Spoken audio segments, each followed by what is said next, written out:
Across Greece, ancient megastructures rise with precision that shouldn't exist. How did the Parthenon correct optical illusions with millimeter accuracy? Why do Mycenae and Tiryns use stones so huge even modern machines struggle with them? Who engineered Knossos with multi-story labyrinths and earthquake-proof design thousands of years too early? And why does Delphi sit on a fault line that amplifies sound and channels mysterious vapors? If these were built with Bronze Age tools, how do they look more advanced than our own era? The answers hidden in these stones will change how you see history. Parthenon. Under the razor-bright Athenian sky, the Parthenon stands like a stone riddle carved into the spine of the Acropolis, a structure so iconic that most people forget to ask the simplest question: why does a temple built in the 5th century BCE look like the work of a civilization far more advanced than its era? Approaching it today, the building's massive columns rise with a calm authority, but the closer you get, the more something feels subtly impossible, as if the entire structure was engineered with a set of principles that shouldn't have existed in ancient Greece at all. Nothing about it is straightforward. Every stone, every angle, every curved line seems designed with a level of foresight that would challenge even a modern architectural team armed with computers. The intrigue deepens when you realize that nothing on the Parthenon is truly straight. The columns swell gently in the middle, the platform curves upward like a shallow bowl, and the entire structure leans inward by imperceptible degrees. Yet, to the human eye, it appears perfectly symmetrical. This optical manipulation is so mathematically precise that even modern architects study it with disbelief. How did ancient builders working with bronze chisels understand the subtleties of human perception well enough to engineer a temple that corrects the illusions of vision itself? It shouldn't be possible with the known tools and knowledge of their time. The closer you inspect its geometry, the more the temple reveals a sophistication that feels out of place, the work of minds operating on principles we haven't fully reconstructed. When examined carefully, the Parthenon's engineering becomes even more astonishing. Built from more than 70,000 blocks of Pentelic marble, the temple required each stone to be carved with tolerances so tight that the joints can be measured in fractions of millimeters. These blocks, weighing several tons each, were transported from quarries nearly 16 kilometers away, dragged uphill to the Acropolis, shaped with blistering precision, and placed without mortar. Instead, they were locked by friction, interlocking surfaces, and a deep understanding of weight distribution. The drums of each column were carved to such precision that when stacked, they form a continuous vertical arc, maintaining perfect balance across the structure. Even the entablature, the massive beams resting above the columns, required exact carving, as any misalignment would have caused catastrophic failure. The builders also used a subtle technique called entices, tapering the columns so they appear straight when viewed from below, and adjusted the corner columns to counter visual distortion, making them slightly thicker to preserve the illusion of uniformity. On top of this, the temple once housed a giant chryselephantine statue of Athena, constructed from gold and ivory, standing within an interior supported by a double-tiered colonnade whose geometry pushed the limits of ancient spatial engineering. The entire structure resonates with numerical patterns, harmonic proportions, and geometric relationships that appear far ahead of their time.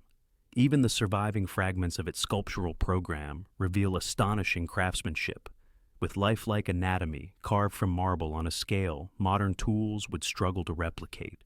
Yet here comes the contradiction that archaeologists continue to debate. The level of precision seen at the Parthenon doesn't match the technological limitations of classical Greece. There are no surviving texts detailing how the builders achieved such perfect alignments. There are no preserved specialized tools capable of carving marble at this accuracy. And there is no clear explanation for how tens of thousands of blocks, each requiring unique shaping, were coordinated into a flawless whole in less than a decade, a time frame that seems incompatible with the labor and technology available. Bronze chisels would dull quickly against Pentelic marble, yet there is little evidence of the toolware that should exist for a project of this magnitude. The architectural techniques used, correcting visual distortion, manipulating curvature, controlling load distribution, appear fully developed with no clear earlier prototypes. There is also the puzzling precision in the temple's orientation. The Parthenon aligns almost perfectly to the cardinal directions, with an accuracy that implies astronomical knowledge far beyond what is confidently documented. For a culture supposedly evolving into architectural mastery, the Parthenon appears abruptly, as if the Greeks leapt from rudimentary stone structures to a masterpiece that feels like the culmination of centuries of lost knowledge. This opens a wide field of speculation. Some scholars suggest that the Greeks inherited principles of sacred geometry from older Mediterranean cultures, Minoans, Mycenaeans, or even earlier, undocumented societies, and refined techniques that were far older than classical Athens itself. Others propose that the builders used an advanced form of mathematical surveying now lost, involving complex ratios, harmonic intervals, or geometric templates passed down through mystery schools and master builders. More speculative theories argue that certain techniques were rediscovered rather than invented, remnants of an older architectural tradition that vanished during the Bronze Age collapse but left fragments encoded in oral knowledge or priestly teachings. There are hints in ancient texts that Greek architects traveled widely, learning from Egypt, Babylon, and the Levant, absorbing engineering secrets and merging them into something entirely new. Could hidden influences from older civilizations have shaped the Parthenon's perfection? And if so, where did those civilizations learn such advanced principles? The temple's geometry mirrors cosmic proportions found in far older structures around the ancient world, suggesting a shared lineage of knowledge whose origins remain buried beneath layers of forgotten history. Every measurement of the Parthenon reveals intentionality, proportions linked to musical harmony, astronomical cycles, or mathematical constants that imply an understanding deeper than simple aesthetics. Which brings us to the lingering mystery. Why does the Parthenon look like the work of a civilization more advanced than its era? How did its builders conceive a structure so precise that even modern restoration teams struggle to match its original tolerances? And why does the temple appear as though it belongs to a lineage of engineering older, broader, and more profound than the surviving historical record suggests? The Parthenon doesn't just challenge our understanding of ancient Greece, it hints at an inheritance of knowledge we no longer possess. Temple of Apollo at Delphi. High on the slopes of Mount Parnassus, where clouds drift between jagged cliffs and the air thins against ancient stone, the Temple of Apollo at Delphi stands over the valley like a monument positioned with unsettling intentionality, as if its builders knew the mountain's secrets better than science does today. From afar it looks like a ruin, but the closer you draw, the more the remaining columns whisper an older truth. This was not just a sanctuary, but an engineered interface between earth, stone, and something deeper. Built in the 4th century BCE, yet placed atop even older foundations, the temple appears immediately out of step with its timeline, hinting at techniques and choices that align with an understanding more advanced than its era should possess. As you ascend the sacred path, every step feels guided, as though whoever designed Delphi wanted visitors to experience the site in a very specific, almost calculated way. The intrigue begins the moment you notice that the entire complex, including the temple, is built directly above a fault line, not by accident, but intentionally. Greek architects placed one of their most important religious centers atop a geological fracture that produced natural gases, subterranean sounds, and vibrations beneath the earth. Ancient writings describe the oracle entering trance-like states induced by vapors rising from the chasm, yet something doesn't add up. Why would a Bronze or Classical Age builder choose a tectonically unstable location for a major temple? And more puzzling, why does the architecture seem designed to channel, amplify, and contain geological forces? The way the stones are arranged, the acoustics of the inner chambers, and the alignment of the temple suggest an awareness far beyond primitive superstition. It feels like the builders weren't simply constructing a sanctuary. They were engineering an interface between human senses and the mountain itself. The evidence reveals engineering choices that challenge our assumptions about ancient capabilities. The temple's foundations consist of multiple construction phases, some dating far older than classical Greece, using polygonal masonry fitted with astonishing precision. These massive stones interlock without mortar, forming earthquake-resistant walls that have survived countless tremors over thousands of years. Their shapes, irregular yet perfectly matched, distribute pressure so efficiently that modern engineers study them for seismic design. The temple's layout is aligned not only to cardinal directions, but also to specific features of the surrounding landscape, including the rising sun during certain festivals and the path of stars connected to Apollo. Inside, the Adyton, the sacred inner chamber, had acoustic properties that allowed a whisper to resonate throughout the hall, a mastery of sound manipulation that suggests deliberate design. Tests conducted in the modern era reveal that even slight footsteps or murmurs can produce echoes that seem to vibrate from within the earth. The site's nearby Castalia Spring is funneled through carefully constructed channels, bringing water into ritual spaces through hydraulic engineering that would not reappear again in Europe until millennia later. Fragments of inscriptions hint that certain rooms were meant to amplify the Pythia's voice, distorting it into something otherworldly. And throughout the sanctuary, the stone pathways guide visitors along a deliberate sequence of elevations, viewpoints, and resonant spaces that make the entire site feel orchestrated, as if the architecture itself played a role in creating the prophetic experience that drew kings and generals from across the ancient world. All of this suggests not only design, but intention, and a level of environmental mastery rarely credited to early Greek builders. Yet, contradictions multiply the deeper you look. The earliest accounts insist the oracle's trances were caused by intoxicating vapors. Yet, for nearly a century, scholars could find no physical evidence of such gases, until modern geological surveys revealed precisely the kind of hydrocarbon emissions ancient texts described. But how could Greek builders have known to position the temple over that precise crack where two fault lines met? The ability to detect microscopic emissions or seismic microactivities seems well beyond their documented knowledge. The polygonal masonry underlying the site appears far older than the classical temple above it, using techniques the later Greeks never replicated elsewhere, raising the question of who truly built the earliest foundations. No surviving Greek texts detail how the temple was engineered to withstand earthquakes, and yet its construction suggests an almost proto-seismological understanding. How did they know to use irregular stone blocks for seismic flexibility when most Greek architecture used simple rectangular blocks? Why does the site's acoustic behavior match precise geometric proportions, implying mathematical sophistication unrecorded in the era's surviving treatises? And why do similar construction techniques appear in other enigmatic Mediterranean sites that predate classical Greek culture by centuries, hinting at a shared engineering tradition that historians cannot fully trace? Even Delphi's water systems, engineered to manipulate flow and pressure, do not match the hydraulic technologies of nearby Greek cities. They appear more advanced than anything contemporaneous Greece should have possessed. These contradictions open the door to speculation that the Greeks inherited or repurposed an older sanctuary, whose original builders possessed knowledge that faded before the classical period.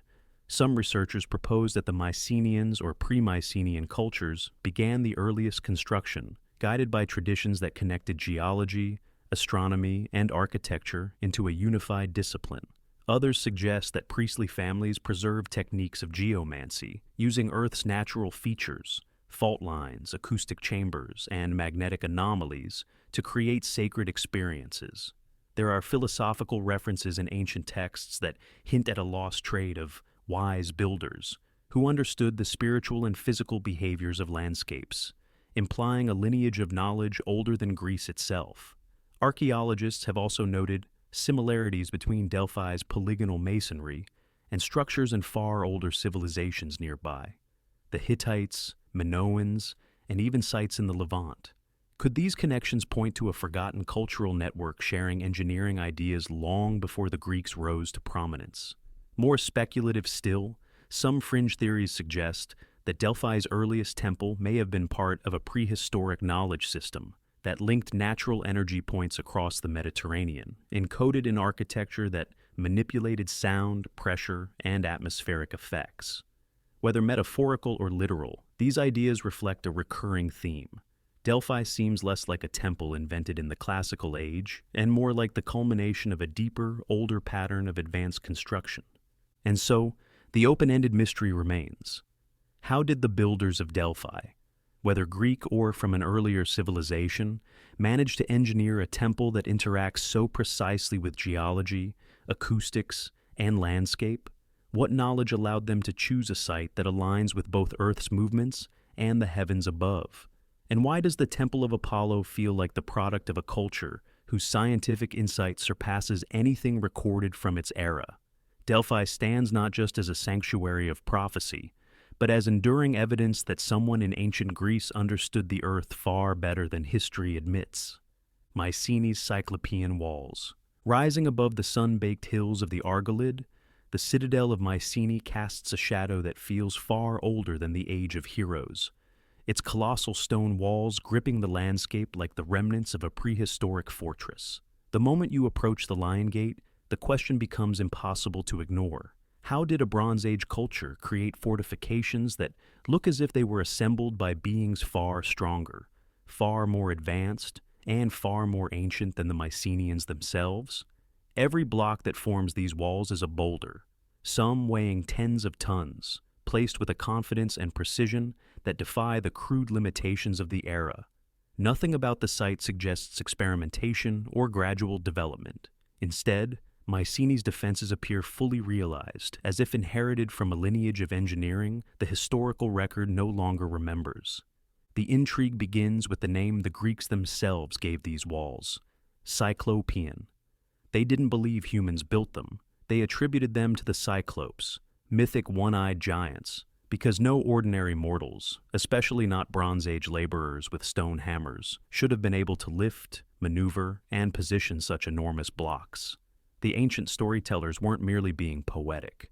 They were expressing disbelief at the scale and precision of the masonry.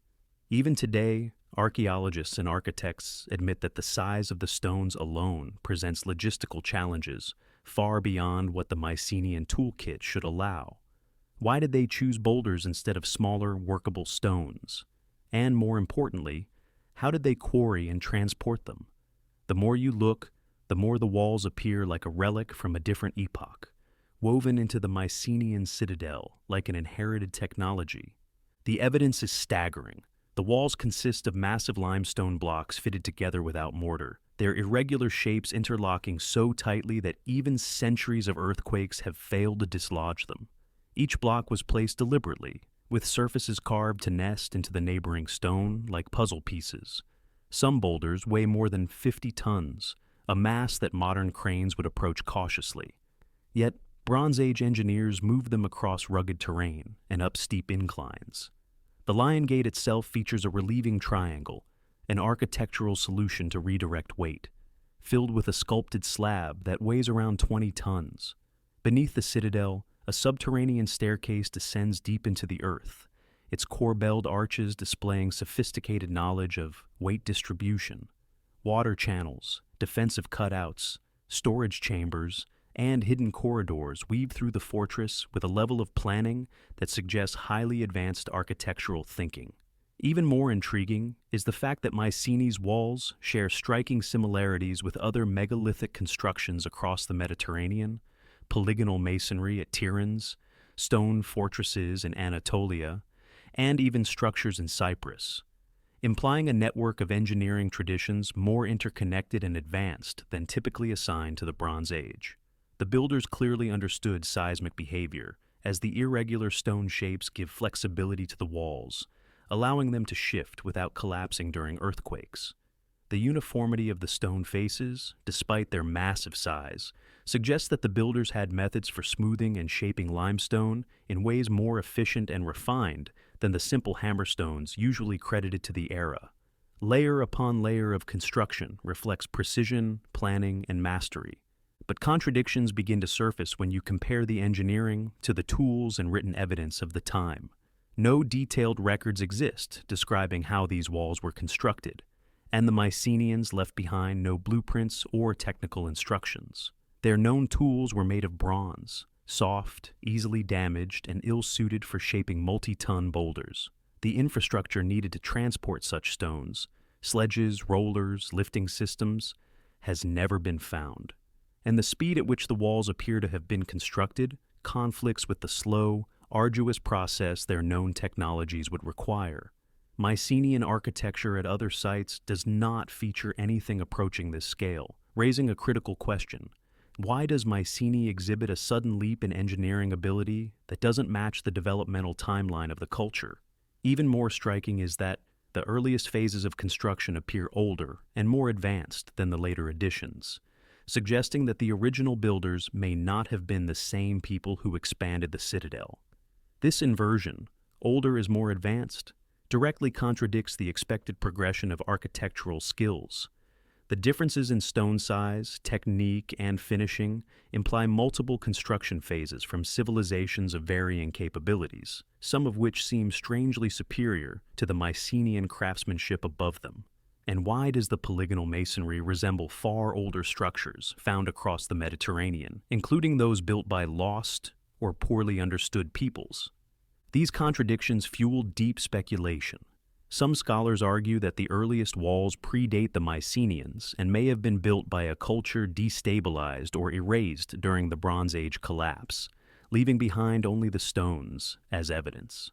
Others propose that the Mycenaeans inherited advanced engineering knowledge from contact with Minoans, Hittites, or even earlier Eastern Mediterranean civilizations, adapting fragments of lost architectural wisdom to create something beyond their documented capabilities. A more unconventional viewpoint suggests that Mycenae may have been part of a megalithic tradition stretching back thousands of years, with techniques passed down through guilds, mystery schools, or elite builders whose knowledge was not widely shared and eventually vanished. The similarities to polygonal masonry in places like Sacsayhuaman in Peru, the walls of Alatri in Italy, or the fortresses of Hattusa raise controversial questions about whether multiple ancient cultures discovered or inherited the same building techniques.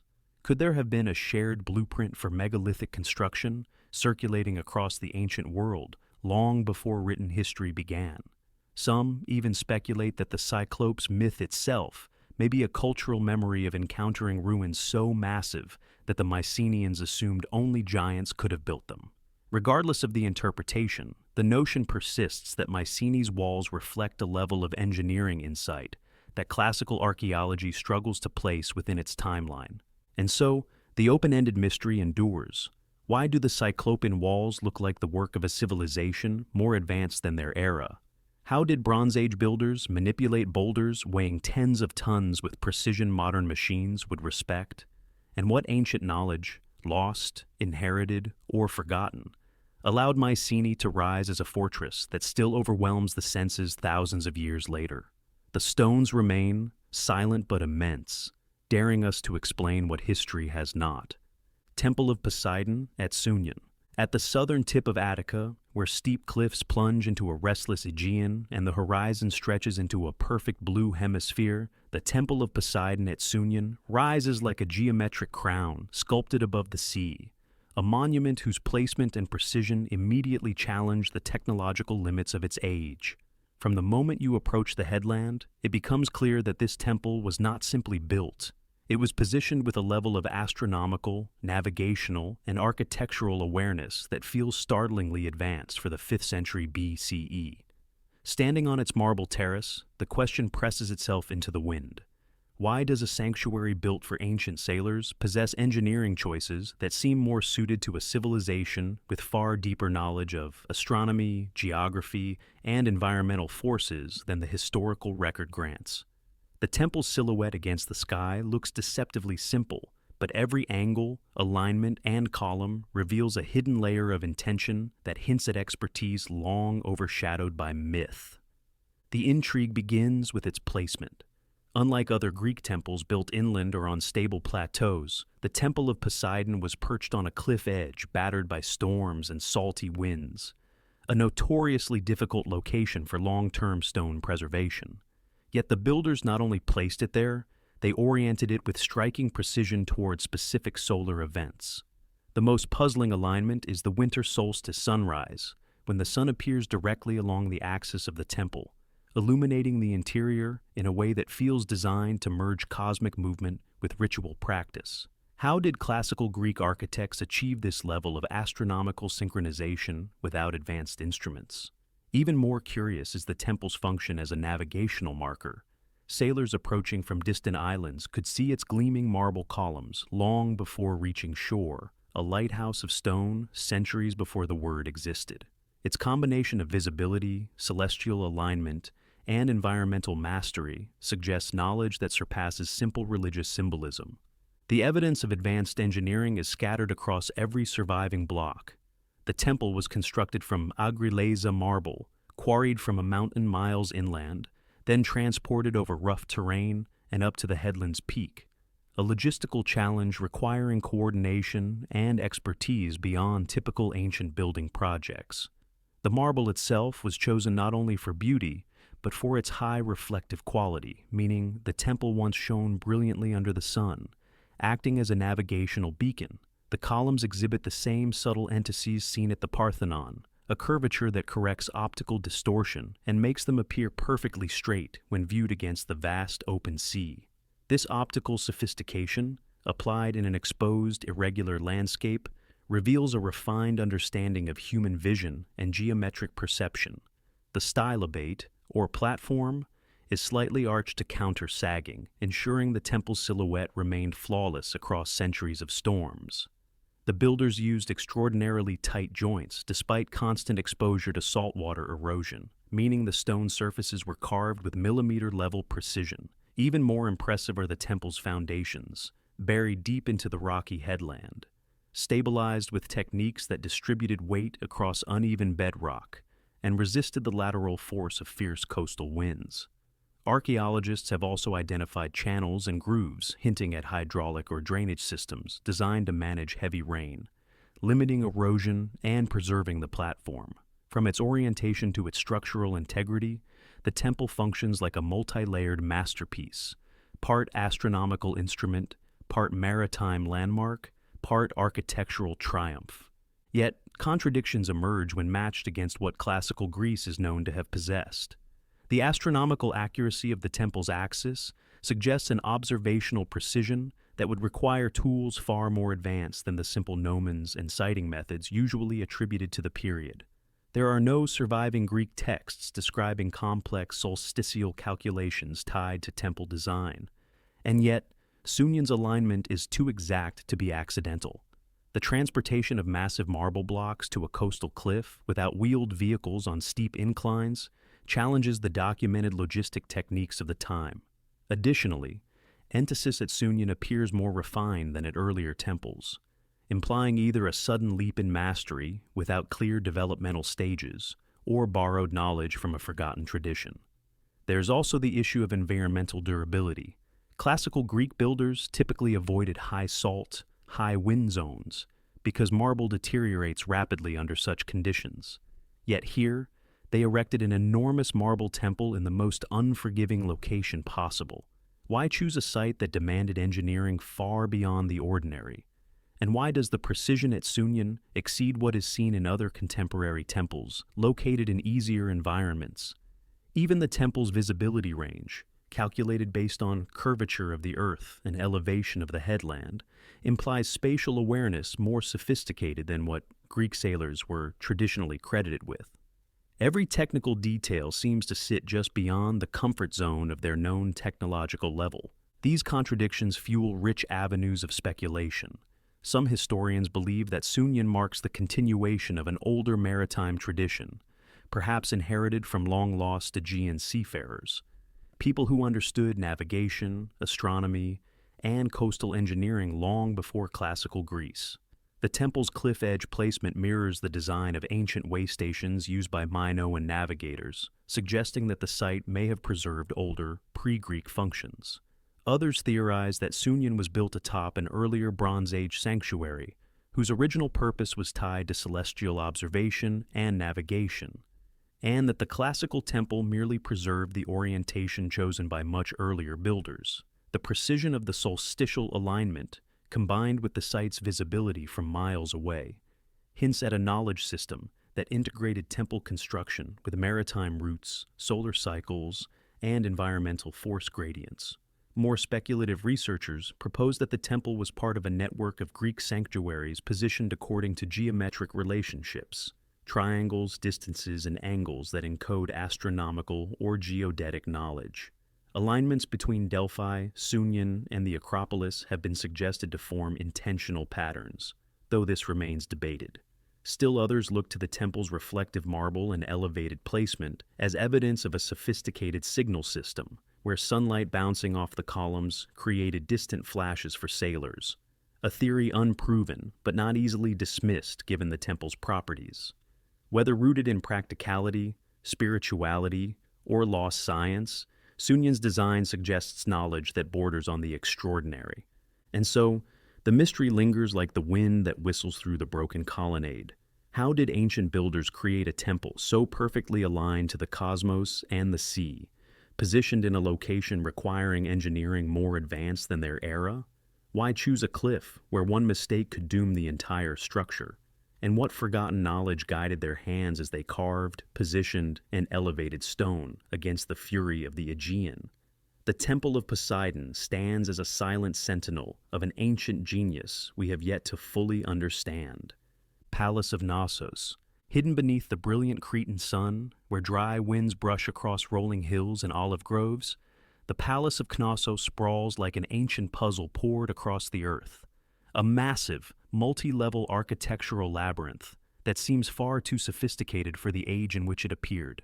Standing before its reconstructed facades and descending staircases, you immediately sense that Knossos is different from every other Bronze Age structure in Greece. It doesn't look primitive or experimental.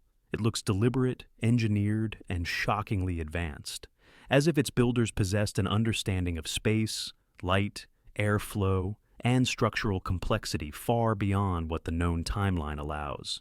Even in ruins, Knossos feels alive, its corridors twisting and turning like a living organism, whispering a single unsettling question. Why does a palace built over 3,500 years ago look like the work of an architectural intelligence that should not have existed at the time? The intrigue begins with the contradiction that made Knossos legendary, the labyrinth. Ancient myths describe a sprawling, disorienting maze beneath the palace, a twisting network of halls designed to trap the Minotaur. When archaeologists uncovered the site, they found not a literal maze, but something even stranger, a floor plan so complex, so deliberately interconnected, that even modern researchers get lost tracing its pathways. Multiple staircases, shifting light wells, blind corners, sudden drops, multi-story wings, and hidden storage rooms make the layout feel intentionally confusing. Why would a Bronze Age society design something so ambitious? And more curious still, how did they manage to build a palace with 4 or 5 stories, advanced drainage systems, and earthquake-resistant architecture using only simple tools? Something about Knossos feels out of place, too organized, too fluid, too ahead of its time. The evidence scattered across the site reveals engineering that looks startlingly modern. The palace once covered nearly 20,000 square meters, with over 1,000 rooms arranged around a massive central courtyard. Its builders used ashlar masonry, finely cut rectangular stones, that fit together with remarkable precision. Complex water management systems wound through the structure, terracotta pipes, sophisticated channels, and even an early form of flushing toilet. Water from distant hills was guided through ducts and distributed across the palace at controlled pressures, a level of plumbing sophistication unmatched in Europe for more than 1,000 years after the Minoan era collapsed. Light wells carved deep into the structure illuminated interior rooms using reflected sunlight, preventing the palace from becoming dark and oppressive despite its massive footprint. Likewise, ventilation shafts and cleverly positioned windows created natural airflow, cooling the interior in the summer heat. The palace's columns were slender, inverted, and engineered to distribute weight efficiently, a design that defies the typical stone-on-stone approach seen in later Greek architecture. Earthquake-resistant features, such as wooden reinforcements inside walls and flexible building joints, reveal an understanding of seismic forces that seems extraordinary for a Bronze Age culture with no written engineering manuals. Even the artwork, frescoes rich in color and movement, suggests an advanced society with refined aesthetic sensibilities, maritime knowledge, and a deep connection to ritual and nature. Every detail of Knossos, from its storerooms with giant pithoi jars to its elevated walkways, points to a level of societal organization and architectural mastery that should have required a far more evolved technological base. Yet when these achievements are compared with what archaeologists believe the Minoans were capable of, contradictions pile up. The Minoans left behind no detailed texts explaining their construction techniques, no blueprints, architectural scrolls, or manual systems describing their methods. The same civilization that built multi-story complexes somehow produced very limited written records, and the script they left behind, Linear A, remains largely undeciphered. How then did they coordinate a building project of this scale and complexity? The tools attributed to them, simple bronze implements, seem painfully inadequate for the precision required to shape ashlar blocks. The palace's advanced plumbing system appears abruptly in the archaeological record, with no identifiable precursor or gradual development. Equally baffling is that much of the palace seems to have been rebuilt multiple times after earthquakes, each reconstruction maintaining the complexity of the original design. Why would a civilization without iron tools, pulleys, or recorded mathematics rebuild such a colossal structure instead of simplifying it? There is also the mystery of the palace's sudden collapse around 1450 BCE, after which the technology it embodied disappeared from the region for centuries. No similar architectural complexity reappears in Greece until much later, suggesting Knossos represented a peak of knowledge not inherited by subsequent cultures. Even more strange is the fact that many of its engineering solutions, water pressure regulation, seismic design, multi-level planning, align more closely with Renaissance or early modern principles than with Bronze Age limitations.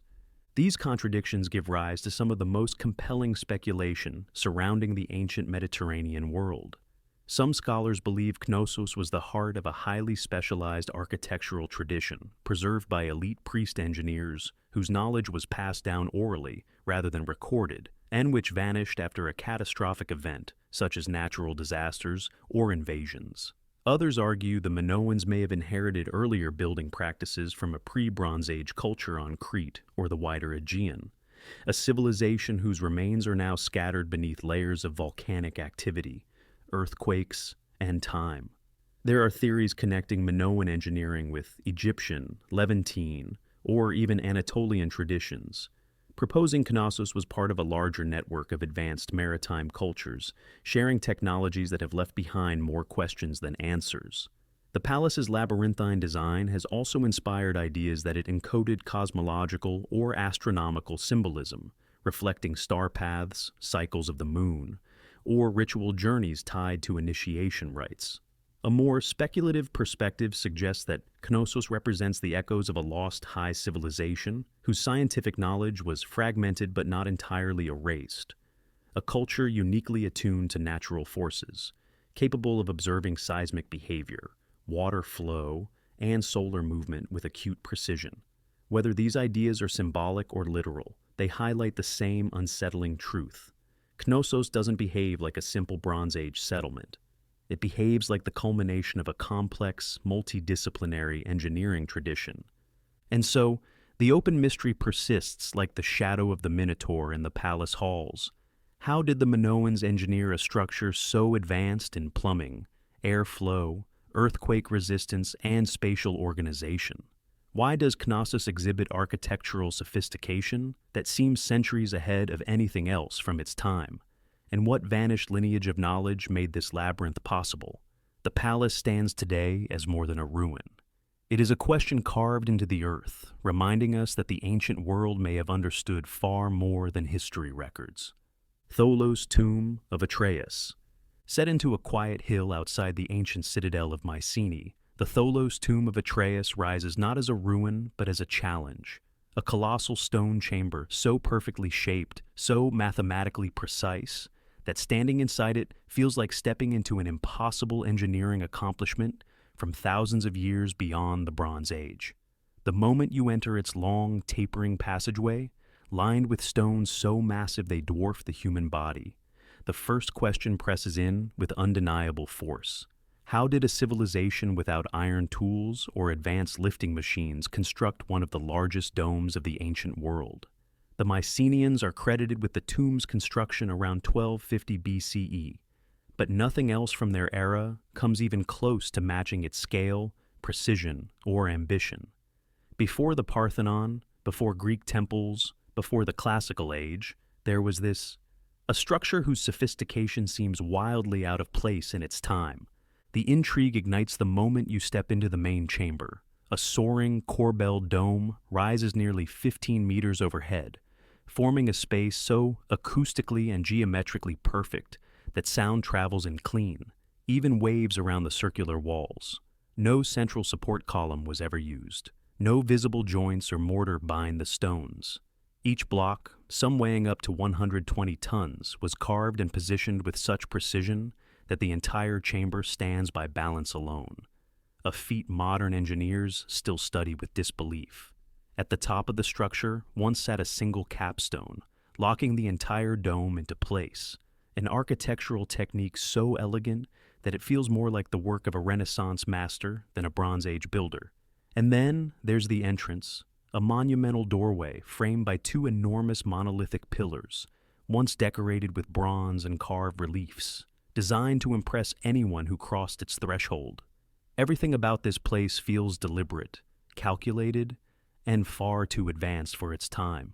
The evidence becomes even more astonishing as you analyze each component. The passageway leading into the tomb, known as the dromos, stretches almost 36 meters in perfect alignment, its walls lined with massive stones shaped into a clean, tapering perspective. The corbelled vaulting inside the chamber uses carefully angled stones, each projecting slightly inward to create a continuous curve, culminating in a dome so stable it survived earthquakes, erosion, and 3,000 years of weather. Even more remarkable is the sheer size of the monolithic lintel stone above the entrance, a single block estimated at around 120 tons. Moving such a stone today would require heavy machinery and specialized equipment, yet the Mycenaeans somehow transported it uphill and positioned it with flawless accuracy. The chamber's interior demonstrates advanced acoustic understanding. A single voice can be heard clearly across the entire space, hinting at possible ritual or ceremonial purposes. The structure's orientation has been suggested to align with specific celestial events, though the exact purpose remains debated. Fragments of exotic materials found within the tomb, including rare stones and decorative bronzes, suggest trade connections and craft techniques far beyond the local region. Even the engineering methods used to relieve weight above the entrance, using a concealed triangular opening, show a mastery of pressure distribution. For a civilization supposedly limited by Bronze Age tools, the Tholos tomb stands as a level of architectural sophistication that feels like a prototype for later monumental domes, and yet it predates them by centuries. And this is where contradictions sharpen into something far stranger. The Mycenaeans left behind no written records describing how they built the tomb, no technical manuals, and no intermediary structures demonstrating a gradual evolution of corbelled dome construction. Nothing of this scale exists elsewhere in Mycenaean Greece, raising the question of why a single outlier structure would appear so sudden and perfectly executed. The lifting, positioning, and shaping of enormous stones should have required a workforce equipped with complex machines, cranes, pulleys, sledges capable of bearing massive loads. Yet no such tools have been uncovered.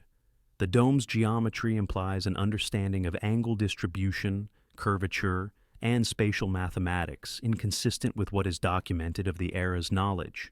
Even more puzzling, the Tholos tomb remained the largest freestanding dome in the world for more than 1,000 years, until the Romans constructed the Pantheon. How does a Bronze Age society leap to a level of engineering that would not be matched again for more than a millennium? The interior's perfect circularity, combined with its structural integrity, suggests precision surveying. But the Mycenaean toolkit should not have been capable of measuring and projecting curves of this scale with such perfection. And if the tomb's design reflects inherited knowledge, where are the earlier examples? none exist, or none have yet been found. These contradictions fuel some of the most compelling theories about Mycenaean engineering. Some archaeologists propose that the Mycenaeans inherited knowledge from earlier Aegean or Anatolian cultures, perhaps remnants of an older architectural tradition that vanished during the Bronze Age collapse. The similarities between the Tholos tomb and earlier structures in Crete hint at a potential lineage of lost engineering practices. Others believe that the Mycenaean elite employed specialized master builders whose techniques were never widely shared and were lost when political systems collapsed. More speculative theories link the tomb's construction to a forgotten pre-Greek civilization whose technological achievements we barely glimpse through isolated megalithic structures. The precision of the dome, the scale of the stones, and the advanced weight distribution techniques suggest an understanding of forces and materials beyond what the Mycenaean record shows. There is also the possibility that the tomb functioned not merely as a burial chamber, but as a ceremonial or astronomical structure, embedding knowledge of cycles, acoustics, or cosmic symbolism into its design. Some researchers even suggest that the Tholos tomb reflects a universal megalithic tradition, similar techniques seen in ancient Sardinia, Malta, and the Near East, implying a wider Bronze Age network of shared engineering ideas. Whether these theories point to influences from maritime cultures, forgotten guilds of builders, or something deeper still, they all converge on one unsettling truth. The Mycenaeans built something far more advanced than their documented capabilities. And so, the mystery endures beneath the silent dome. How did a Bronze Age society construct one of the most sophisticated stone chambers in the ancient world, with no recorded tools, machines, or mathematical knowledge? Why did the Tholos tomb of Atreus appear fully developed, with no earlier prototypes? And what vanished wisdom allowed its creators to shape stone, weight, and space into a structure that modern engineers still admire in disbelief? The tomb stands as a monumental contradiction, a testament to knowledge we cannot trace, built by a people whose true capabilities remain carved in silence. Epidaurus Theater. Nestled among the pine-covered hills of the Peloponnese, the ancient theater of Epidaurus sits with a serene elegance that masks one of the greatest engineering enigmas of the ancient world. At first glance, it looks like a typical semicircular Greek theater carved into a gentle slope. But the moment you stand at its center, the orchestra floor, and speak even in the softest whisper, something extraordinary happens. Your voice rises effortlessly, traveling up 55 tiers of stone seats to the very top row with crystal clarity. This acoustic perfection, achieved over 2,300 years ago, immediately forces a single question to the forefront.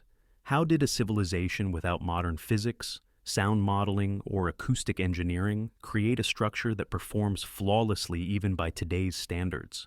Nothing about Epidaurus feels accidental. Everything about it feels designed by a mind operating far ahead of its era. The intrigue begins with the impossible precision of its sound behavior. Modern acousticians have tested and analyzed the site extensively, and all agree on the same baffling conclusion. The theater filters sound in a way that modern concert halls spend millions trying to replicate. A whisper, a rustle of fabric, even the faint drop of a coin resonates clearly to the top row. But background noise, wind, chatter, distant sounds, seems to vanish. It's as if the theater itself chooses which sounds to carry. How did its builders know how to manipulate acoustics so perfectly? The Greeks left no written treatises on sound engineering, no formulas, no diagrams explaining how the amphitheater's geometry should be shaped to achieve this result.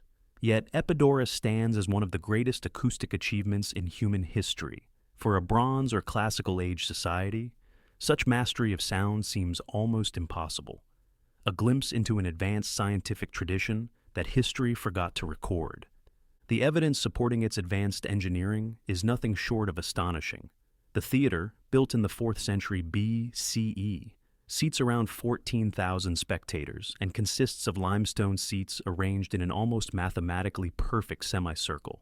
Each seat, by shape and texture, acts as a natural acoustic filter. The ridged limestone absorbs low-frequency background noise, like crowd murmurs and environmental sounds, while reflecting higher frequencies, such as the human voice.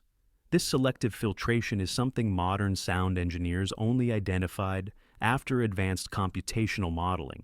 The orchestra, a circular performance space at the center, is placed at the exact focal point needed to send sound upward in a clean wave. Its smooth limestone surface helps sound bounce uniformly. The radial stairways divide the seating into precise wedges, creating acoustic corridors that carry sound like channels. The slope of the cavea is set at an angle that enhances sound projection and distributes it evenly across all listenable spaces. Even the placement of the theater within the landscape, protected from wind by natural hills, oriented to avoid echo-causing cliffs, suggests deliberate site selection by people who understood the environment on a deep level.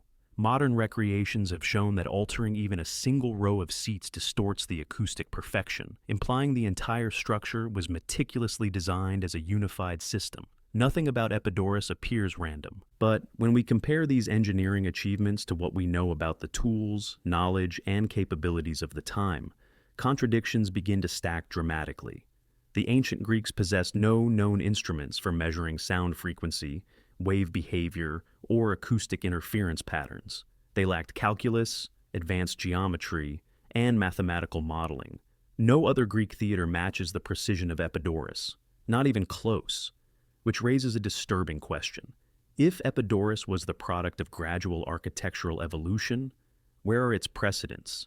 None exist. Greek theaters before and after Epidaurus failed to achieve the same flawless acoustics, suggesting this was not simply part of a natural progression in design. Furthermore, the limestone's filtering behavior, removing low-frequency noise, is a property not studied or formally understood until modern acoustic physics. How could ancient builders have known to choose this material for this precise acoustic effect? The precision needed to align the seating rows, degree by degree, with millimeter-level consistency seems well beyond the construction tools attributed to the era. Even the theater's shape, nearly a perfect semicircle, raises questions as surveying techniques required for such geometry were supposedly primitive. If Epidaurus is simply a product of classical Greek genius, why did its secrets vanish and fail to transfer to later Roman amphitheaters, which struggled to achieve similar clarity despite more advanced engineering? Everything about Epidaurus suggests a singular leap, a sudden spike in knowledge with no obvious source and no continued legacy. These contradictions open the doorway to profound speculation. Some researchers believe that Epidaurus represents the remnants of a lost architectural knowledge system, perhaps inherited from earlier Aegean or Mediterranean cultures who studied natural acoustics long before written history. The Minoans, famous for their palatial engineering, may have passed down secrets of spatial design that late Greek builders unknowingly preserved. Others propose that the builders used empirical acoustic testing, chanting, clapping, instrument tones, iterating designs until perfection was achieved. But this clashes with the scale and precision of the final product, which would have required hundreds of reconstructions to refine through trial and error alone. More adventurous theories imagine a guild of ancient master architects who understood sound intuitively, through traditions now erased by time. Some researchers point to the theater's uncanny mathematical ratios, its radii, angles, and tier divisions, arguing that these principles appear too advanced for the era and may reflect knowledge from civilizations lost during the Bronze Age collapse. There are also suggestions that Epidaurus was designed not just as a theater, but as a healing space, a resonant bowl of sound crafted to align with rituals of the Asclepian sanctuary nearby. In this view, its acoustic perfection wasn't merely functional, it was spiritual, merging architecture with human perception in ways modern science has only begun to articulate. Whether the builders possessed advanced theoretical insights or a deep traditional understanding of sound, the result remains unmatched in ancient architecture. And so, the open-ended mystery continues to echo across the limestone seats. How did ancient builders, without modern physics or sophisticated tools, achieve acoustic perfection that modern concert halls still struggle to replicate? Why does Epidaurus stand alone in its mastery, unexplained by the broader architectural record? And what vanished knowledge allowed its creators to shape stone, space, and sound with such impossible precision? The theater of Epidaurus endures not just as a monument to performance, but as a haunting reminder that the ancients may have understood far more than history admits. Temple of Zeus at Olympia. Deep within the sacred grove of Olympia, where the air still carries the hush of ancient games and the soft rustle of olive trees, the Temple of Zeus once rose as one of the most imposing structures of the ancient Greek world, a megalithic project so vast, so mathematically refined, and so technically demanding that it stands at odds with everything historians claim the Greeks of the 5th century BCE were capable of. Even in ruins, the sheer size of its fallen columns looks almost absurd, each drum so heavy that it challenges the imagination to picture how bronze or early classical age builders lifted them, aligned them, and balanced them into perfect vertical shafts that towered above the sanctuary. Approaching the temple today, you feel a presence that is more than architectural. It is a confrontation with a paradox carved into stone. How did ancient builders with primitive tools erect a structure that behaves like the work of a civilization, operating centuries ahead of its timeline? The intrigue tightens when you consider the original appearance of the temple. Visitors in antiquity described an overwhelming sight, a colonnade of massive Doric columns holding up a vast marble roof, and within the inner chamber stood a monumental statue of Zeus, one of the 7 wonders of the ancient world, gleaming with gold and ivory, towering over worshippers like a being not of this earth. But behind the mythic grandeur lies the deeper mystery. The engineering decisions baked into the structure reveal a sophistication that seems shockingly advanced. Why did the architects design the columns so precisely? Why did the builders create one of the largest temples in Greece at a time when construction methods were supposedly limited? And why does the temple's geometric harmony align so perfectly with astronomical cycles and proportional patterns? We associate more with Renaissance mathematics than with early Greek architecture. The more one studies Olympia's temple, the more it looks like the product of knowledge we cannot fully account for. The evidence supporting its advanced engineering sprawls across every surviving fragment. The temple once measured over 64 meters long and nearly 28 meters wide, supported by 34 towering columns, each composed of multiple stone drums weighing between 6 and 13 tons each. These drums were carved so precisely that, when stacked, they locked into place with barely perceptible seams. The columns used subtle curvature and entasis to correct optical illusions, a technique requiring deep understanding of visual perception. The roof structure was an engineering marvel. Massive marble tiles rested on timber beams longer than any known in Greek construction at the time, suggesting advanced knowledge of load distribution. The inner chamber had exact proportional ratios, aligning with mathematical constants and harmonic balances that scholars still analyze today. The statue of Zeus itself sat on an elaborate base designed to withstand immense weight while maintaining balance across a highly polished floor. Even more impressive is the site's foundation engineering. Builders dug deep into soft, flood-prone soil and created a complex base that resisted shifting and settlement for centuries. Decorative sculptures carved by the famous master Phidias were executed with such precision that modern imaging reveals subtle asymmetries designed to create perfect visual proportions when viewed from below. Everything about the Temple of Zeus reflects intentionality, precision, and an architectural intelligence that leaves little room for randomness. But contradictions strike hard when these achievements collide with the historical timeline. The lifting and placement of multi-ton column drums should have required cranes far more advanced than anything archaeologists have found in Greece from that period. Even the pulley systems believed to exist would not have been capable of raising some of the heavier components. The timber beams used to support the roof appear far larger than any locally available trees, raising unresolved questions about sourcing or engineering modifications. The temple's geometry, with its proportional relationships and optical corrections, implies either highly advanced mathematics or an inherited knowledge system absent from surviving Greek records. There is no evidence of workshops capable of producing such massive, uniform stone drums at the required speed. Yet the temple was completed in less than a decade. And perhaps most striking, many structures built after the Temple of Zeus show less precision, suggesting that its construction represented a sudden peak rather than a gradual evolution. Why does such an enormous leap in capability appear abruptly and then fade, leaving no clear lineage of progression?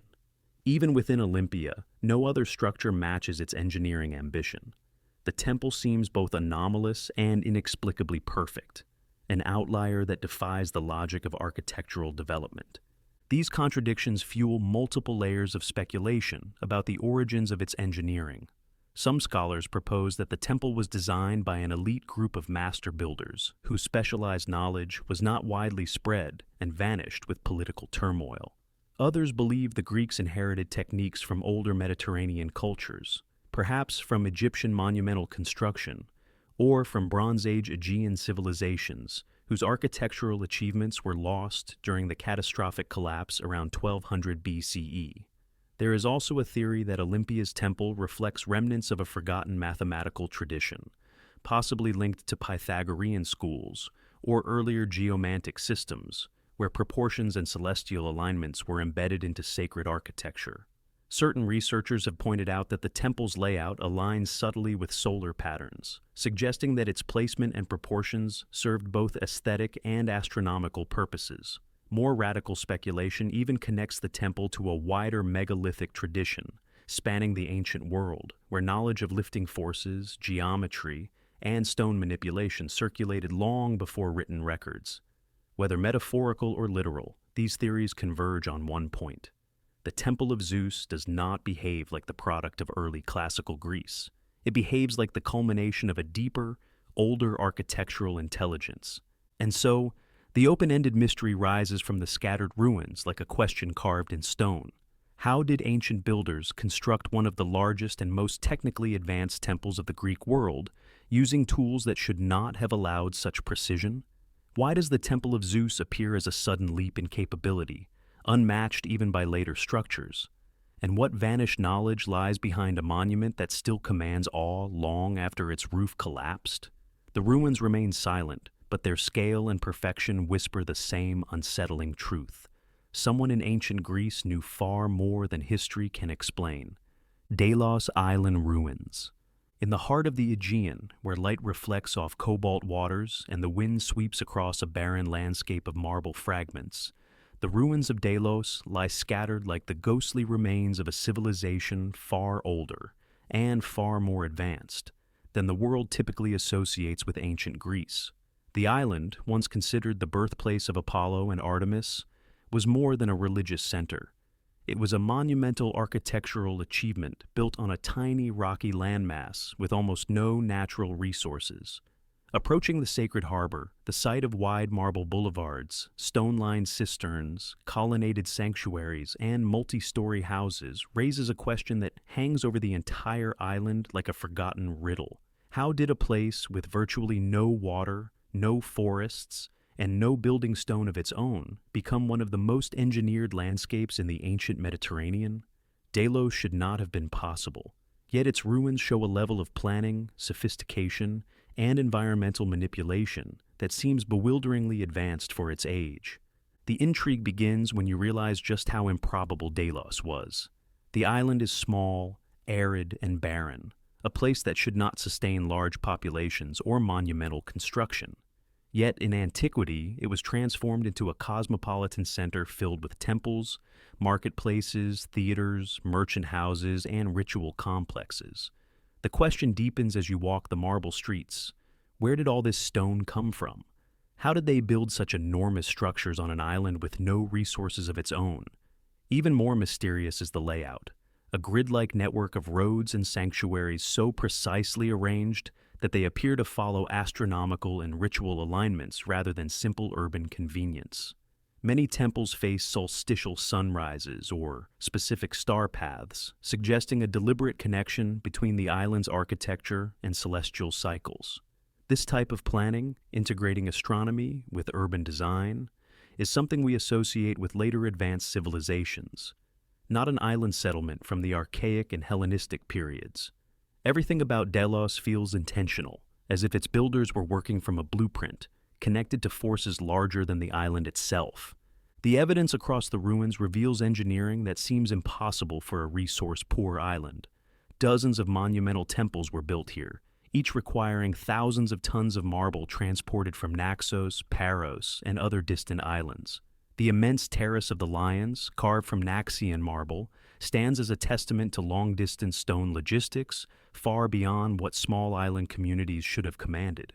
Beneath the island's surface runs a complex network of cisterns, water channels, and underground reservoirs, an artificially created hydrological system engineered to capture, store, and distribute precious rainwater to support a population that sometimes exceeded 20,000 people. The houses on Delos were shockingly advanced for their time. Many had multiple stories, elaborate mosaics, indoor courtyards for ventilation, and drainage systems built with meticulous precision. The Agora of the Italians, the Stoive of Antigonos, and the Sanctuary of Apollo all reveal high levels of stone carving, column design, and proportional geometry normally reserved for the grandest mainland temples. Even small residences exhibit standardized measurements and architectural ratios, hinting at a unified planning tradition. And then there is the island's strategic engineering. Breakwaters, harbors, warehouses, and maritime installations built into rocky shorelines in ways that reveal skilled knowledge of waves, tides, and storm forces. Delos wasn't merely inhabited, it was sculpted, engineered, and transformed into a ritual and commercial hub through a level of coordinated architecture that feels almost industrial in scale. But contradictions loom large when these accomplishments are compared to the known capabilities of ancient Greek island societies. Transporting marble over open sea on a massive scale would have required advanced ships, coordinated fleets, and specialized knowledge of buoyancy, yet no contemporary records describe maritime engineering sufficient for such efforts. The precise urban grid and astronomical alignments suggest advanced surveying techniques, but Greek island communities of the time were not known to possess the instruments needed for such precision. The hydrological system that kept Delos alive required complex mathematical planning, calculations of volume, rainfall, and distribution, yet no written evidence survives explaining its design. Many buildings incorporate architectural styles and construction methods that appear older than their conventional dating, raising questions about whether certain structures were inherited from an earlier, undocumented phase of settlement. Even more puzzling, some of the oldest ruins exhibit jewel-like precision in stone cutting and harmonic proportions unmatched by later buildings on the island, suggesting a reverse progression, a pattern in which earlier architecture appears more advanced than later additions. Why does a small, arid island exhibit engineering equal to, or exceeding that, found in the great mainland temples? And how did Delos maintain such monumental infrastructure with none of the necessary resources present locally? These contradictions transform Delos into a historical anomaly, a place that should not exist, yet undeniably does. Speculation fills the gaps left by the archaeological record. Some researchers believe Delos was built upon an earlier sacred site dating back to the Bronze Age, or even before, and that its later Greek architecture inherited alignments and planning from a much older ritual landscape. Others argue that the island's development was driven by an elite class of merchants, priests, and foreign patrons who imported building knowledge from across the Mediterranean, Egypt, Persia, and the Levant, explaining the hybrid architectural styles found around the sanctuary.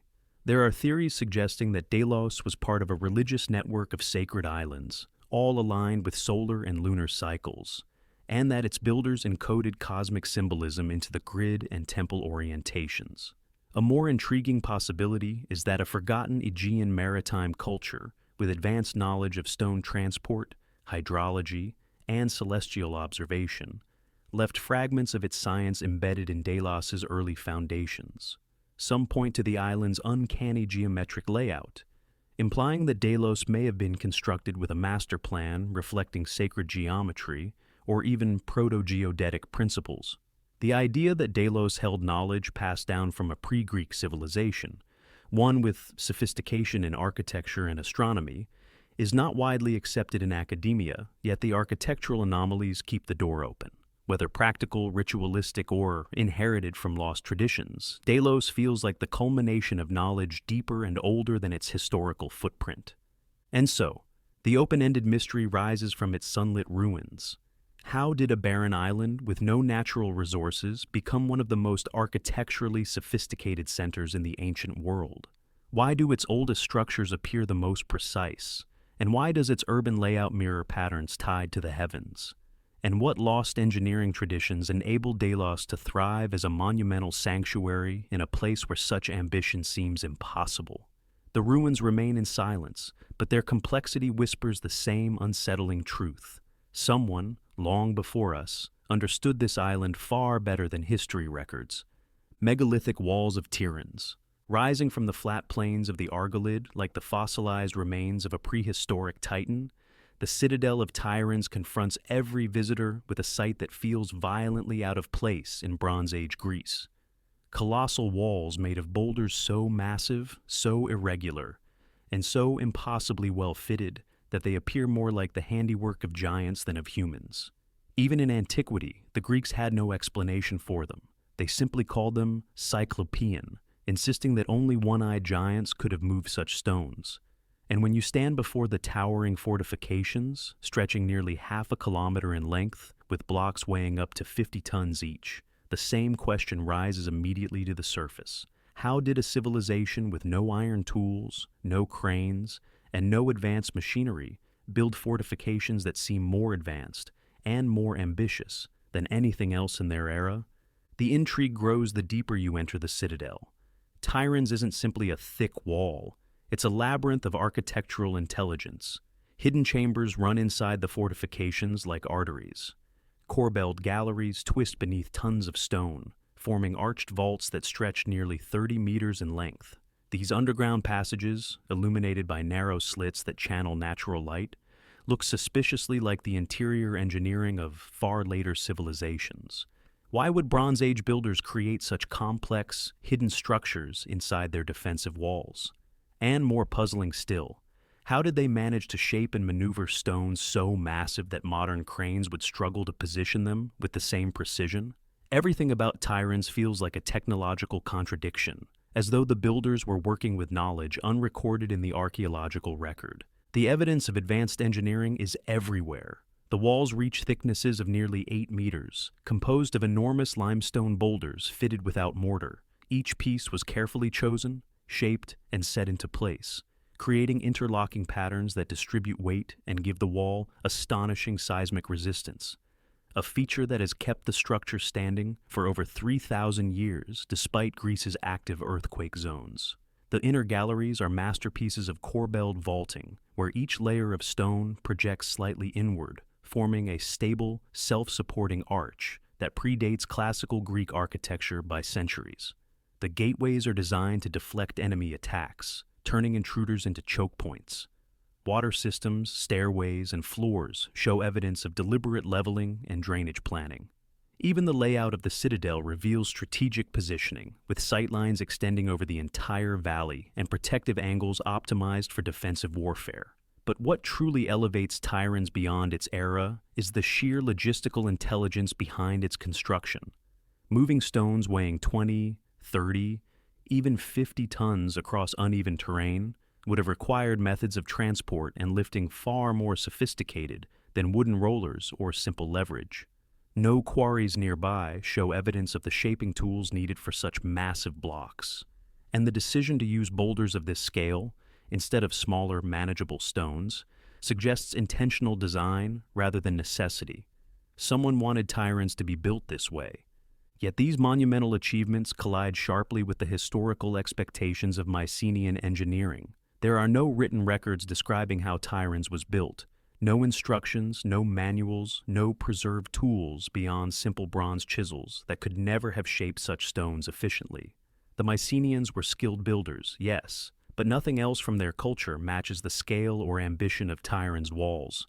Even more baffling is that similar Cyclopean masonry appears at Mycenae and other sites, but only in certain phases, implying that the knowledge to build with colossal interlocking boulders existed only for a brief window of time and then completely vanished. This defies the typical pattern of architectural evolution, where techniques improve over generations. Instead, Tiryns appears as a sudden spike, an engineering high point unmatched by earlier or later Greek construction. The corbelled galleries within the walls suggest an advanced understanding of structural forces, yet they appear centuries before the Greeks supposedly mastered such techniques.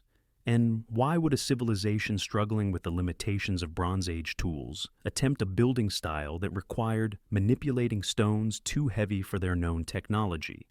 The contradictions stack relentlessly. If the Mycenaeans truly built the walls, why did they not replicate this style elsewhere or record the methods? And if they inherited the walls from an earlier culture, who were those builders? And why did their engineering knowledge disappear so completely? These contradictions open a wide range of speculation. Some scholars propose that Tiryns reflects remnants of a far older building tradition, perhaps dating back to a pre-Mycenaean culture whose architectural techniques were largely erased during the Bronze Age collapse. Others believe that the Mycenaeans may have partially rebuilt or expanded an earlier megalithic structure, adding their own touches while preserving the original giant stone masonry. The similarities between Tiryns' massive stones and ancient fortifications in Anatolia hint at potential cultural exchange or shared engineering traditions across the eastern Mediterranean. There are theories that specific guilds of master builders traveled from region to region, carrying specialized knowledge of megalithic construction that was never recorded and vanished with them. Some researchers suggest that the Cyclopean style reflects a deeply intuitive understanding of seismic behavior. Irregular stones and wide bases create natural earthquake resistance, implying observational science passed down through generations of builders. More speculative theories point to an even older, possibly prehistoric network of megalithic cultures whose techniques echo in Tiryns, Mycenae, Hattusa, Elatrae, and distant sites across Europe and North Africa. Whether literal or metaphorical, these ideas highlight a shared theme. The engineering behind Tiryns does not feel like a small evolutionary step. It feels like a fragment from a lost architectural lineage. And so, the mystery settles heavily upon the massive stones, just as it has for millennia.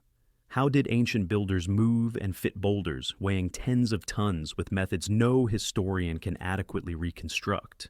Why do the most advanced walls appear in the earliest phases of construction? And what vanished knowledge allowed the builders of Tiryns to create a fortress so resilient, so complex, and so wildly beyond the expectations of its era? The citadel remains, silent and immovable, a monument to an intelligence history can sense, but cannot explain.